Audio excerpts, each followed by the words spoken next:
ইসলামে নবী এবং রাসূলদের জীবনীতে গুরুত্বপূর্ণ একটি অধ্যায়। হযরত লূত আলাইহিস সালাম কুরআন ও বাইবেলে উল্লেখিত একজন নবী। তিনি হযরত ইব্রাহিম আলাইহিস সালামের সময় একজন রাসূল ছিলেন।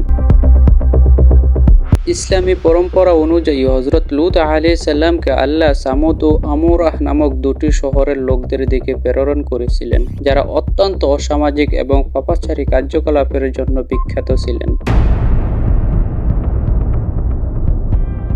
সামুদ ও আমুরাহ অঞ্চলের মানুষ সমকামিতার মতো মারাত্মক পাপাচারে লিপ্ত ছিল, তা তখনকার সমাজে প্রচলিত ছিল না। তারা ধর্মীয় বিধান অমান্য করত এবং সামাজিক নৈতিকতা হারিয়েছিল। হযরত লূত আলাইহিস সালাম তাদের বারবার সতর্ক করেছিলেন এবং আল্লাহর পথে ফিরে আসার আহ্বান জানিয়েছিলেন এবং পাপাচার থেকে বিরত থাকতে বলেছিলেন।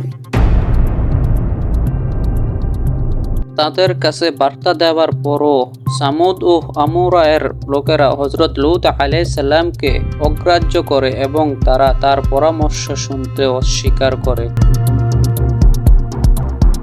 তারা তাদের পাপাচার চালিয়ে যায় এবং লূত আলাইহিস সালামকে নিয়ে বিদ্রূপ করতে থাকে। যখন তারা আল্লাহর নির্দেশ অমান্য করল এবং তাদের নৈতিক অবক্ষয় সীমা ছাড়িয়ে গেল, আল্লাহ তখন তাদের উপর কঠোর শাস্তি আরোপের সিদ্ধান্ত নিলেন।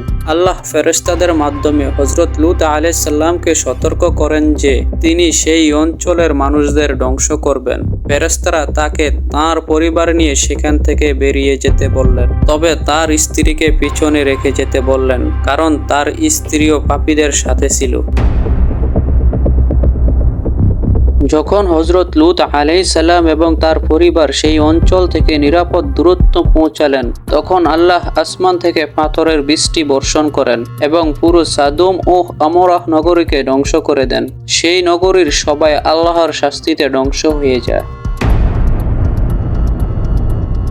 হযরত লূত আলাইহিস সালামের ঘটনা ইসলামের মূল শিক্ষার একটি অংশ হিসেবে দেখা হয়, যা মানুষকে আল্লাহর নিষিদ্ধ কাজ থেকে বিরত থাকার এবং পাপাচার থেকে দূরে থাকার বার্তা দেয়। কোরআনে এই ঘটনার উল্লেখ বহুবার করা হয়েছে যাতে মানুষ তাদের ভুল থেকে শিক্ষা নিতে পারে এবং আল্লাহর দিকে ফিরে আসে।